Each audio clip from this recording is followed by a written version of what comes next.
పహల్గామ్ ఉగ్రదాడి తర్వాత జరుగుతున్న పరిణామాలు చూసుకుంటే భారత్‌కి, పాక్‌కి మధ్య యుద్ధం ఏమన్నా రావచ్చా అని చెప్పేసి అనుమానాలైతే అంటే అటువంటి పరిణామాలైతే కనిపిస్తున్నాయి. ఆల్రెడీ భారతదేశం ఆర్థికంగా, వాణిజ్యంగా పాకిస్తాన్‌ని ఏ రకంగా దెబ్బతీయాలో అన్ని రకాల పద్ధతుల్ని మొత్తం కూడా చేసేసింది.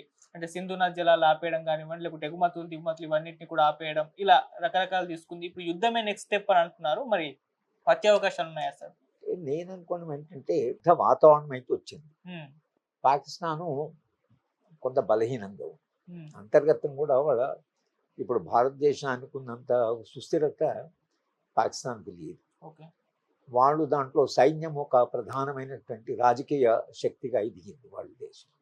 మనది ఇంకా సైన్యము రాజకీయాల వైపు రాలేదు. వాళ్ళు కేవలం వాళ్ళ బాధ్యత నిర్వహిస్తున్నారు కానీ పాకిస్తాన్‌లో సైన్యం అధికారంలోకి వచ్చింది. మళ్ళీ అధికారం నుంచి దిగిపోయింది. హ్మ్. ఇది దాగుడు మూతలు పౌర సమాజానికి, రాజకీయ సమాజానికి, ఆర్మీకి జరుగుతున్నది. ఓకే.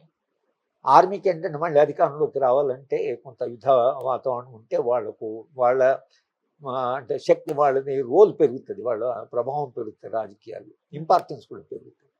కనుక army chief, Pakistan army chief చేస్తున్న స్టేట్మెంట్స్ ఏవైతున్నాయో హ్మ్. అది నేను అనుకోవడం ఇప్పుడున్న పరిస్థితిలో వాళ్ళు చేయవలసింది కాదు. మేము అది చేస్తాం, అవును. మాకు న్యూక్లియర్ పవర్ ఉంది కాబట్టి హ్మ్. మేము న్యూక్లియర్ పవర్ కూడా ఉపయోగించడానికి వెనుకాడం అది అని వాళ్ళు అంటున్నారు. అన్నప్పుడు భారతదేశం లాంటి పెద్ద దేశము మరి వీళ్ళేమో ఆయన మాట్లాడుతుంటే వీళ్ళు ఎలాగో ఒక టూరిస్ట్ని చంపారు, ఒక ఇది జరిగిపోయింది దేశంలో, దేశమంతా కొంత షాక్ తినిపోయింది. ఏంట్రా ఇప్పుడు హాలిడే కొరకని పాపం సెలవుల కొరకని వెళితే అక్కడ ఏదో ఎంజాయ్ చేద్దామని పోతే ఇట్లా సడన్గా టెర్రరిస్ట్ వచ్చి 26 మందిని చంపడం అనేది అది చాలా దుర్మార్గమైన చర్య, అది అమానవీయమైన చర్య. హ్మ్. అది జరిగింది కాబట్టి దేశంలో ఒక రకమైనటువంటి ఆగ్రహం ఉంది.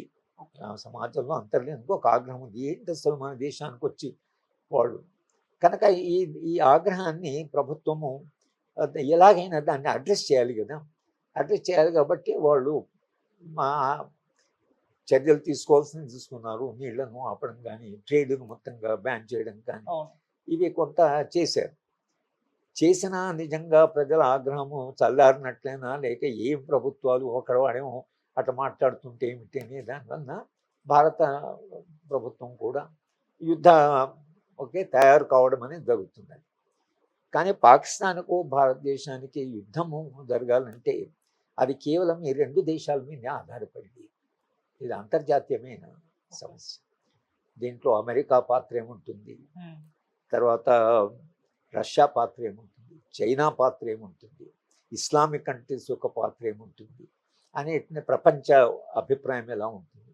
ప్రపంచము డెఫినెట్‌గా ఈ ఈ చర్య ఏదైతే జరిగిందో హేయమైన చర్య, దానికి సానుభూతి కానండి, కాదు భారతదేశంతో సాలిడారిటీ అనేది ప్రపంచవ్యాప్తంగా ఒక రకమైనటువంటి సపోర్ట్ భారతదేశంకి వచ్చింది.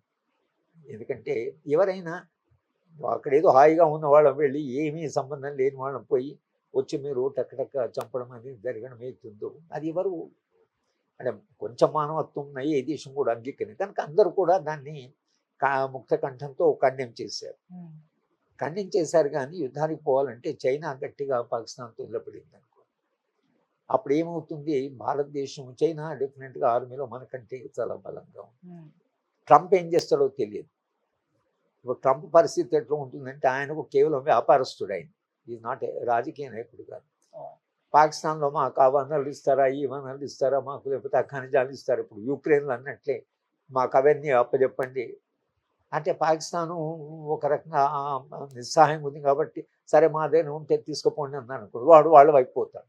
హ్మ్. నేను వాళ్ళ వైపు నిలబడతాను. ఎట్లయితే యుక్రెయిన్‌తో నిలబడ్డారో నిలబడవచ్చు. అది అవును. మనం అన్‌ప్రెడిక్టబుల్. హ్మ్. సోవియట్ యూనియన్, రష్యా కూడా ఏం స్టాండ్ తీసుకుంటేనే అనేది ఒక ప్రశ్న ఉంటుంది. కనుక ఇది అంతర్జాతీయ రాజకీయాలతో ముడిపడింది. 2 దేశాల మధ్య యుద్ధం జరగాలంటే హ్మ్. ఇది కేవలం మనకు సంబంధించిన ఈ 2 దేశాలకు సంబంధించిన అంశమే కాదు. ఓకే. కనుక ఇప్పుడున్న అంతర్జాతీయ రాజకీయ వ్యవస్థలో ఈ 2 దేశాలు కూడా ఈ నిర్ణయం తీసుకోవడానికి అంతర్జాతీయంగా పరిస్థితులు ఎలా ఉంటాయి దాన్ని బట్టే చేయొచ్చు. కానీ ఒక యుద్ధ వాతావరణము పాకిస్తాను ఆర్మీ చీఫు ఆయనకు రాజకీయాల్లో కూడా ప్రాధాన్యత కావాలి కాబట్టి కాస్త కొంత బాధ్యత లేకుండా మాట్లాడుతున్నాం. భారతదేశమేమో మరి మన మీద దాడి జరిగింది, మన టూరిస్ట్ మీద దాడి జరిగింది.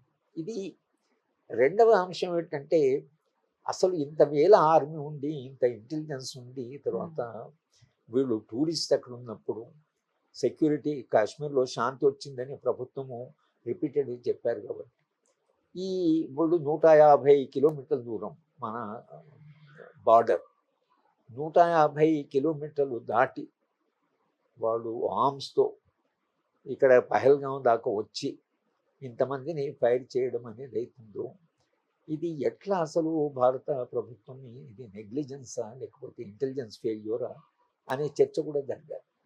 యుద్ధమా లేకపోతే పాకిస్తాన్ ఇదేంటి పనిష్మెంట్ ఫర్ వాట్ హ్యాపెండ్. 20 మంది చంపారు, దేశంలో ఆగ్రహం ఉంది, మీరు యుద్ధం చేసి మాత్రం ఏం చేస్తారు, కొంత అటువైపు నష్టం జరుగుతుంది, కొంత ఇటువైపు నష్టం జరుగుతుంది. కానీ మన సెక్యూరిటీ మన ఇదైతుందో మన భద్రత దీని గురించి కూడా చాలా సీరియస్గా చర్చ జరుగుతుంది. ఎట్లా రాగలిగారు, మనం ఎక్కడ ఫెయిల్ అయ్యాము, పోరస్ బార్డర్ ఎక్కడ ఉంది, 150 కిలోమీటర్లు ఎట్లు వచ్చారు, 150 కిలోమీటర్లు వచ్చి దగ్గరనే ఆర్మీ ఉంది, అయినా వీళ్ళు 26 మందిని చంపి మళ్ళీ ఇప్పటికి వాళ్ళు దొరకలేదని అంటున్నారు.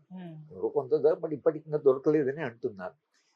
మరి ఎట్లా ఈ దేశంలో మీరు పాలిస్తున్న వాళ్ళు కొంతనైనా బాధ్యత తీసుకొని దాని మీద కూడా కొంత చర్చ జరగాలి. భారత ప్రభుత్వం కూడా కాస్త ఆత్మపరీక్ష చేసుకోవాలి, ఎక్కడ మనం ఫెయిల్ అయ్యామో భద్రత కల్పన. ముఖ్యంగా ఈ టూరిస్ట్ ఎవరైతున్నారో వాళ్ళు అక్కడ వెళ్ళి టూరిస్ట్ అంటే ఏమీ రాజకీయాలు కేవలం తమ ఆనందం కొరకు తర్వాత జీవితంలో శ్రమ చేసి కనీసం హాలిడేస్తో పిల్లల్ని తీసుకొని పోవడం అట్లా చేశారు. దానికి పూర్తి మతపరంగా చేయడం కూడా ఒకటి నా దృష్టిలో అది సరి అయింది కాదు.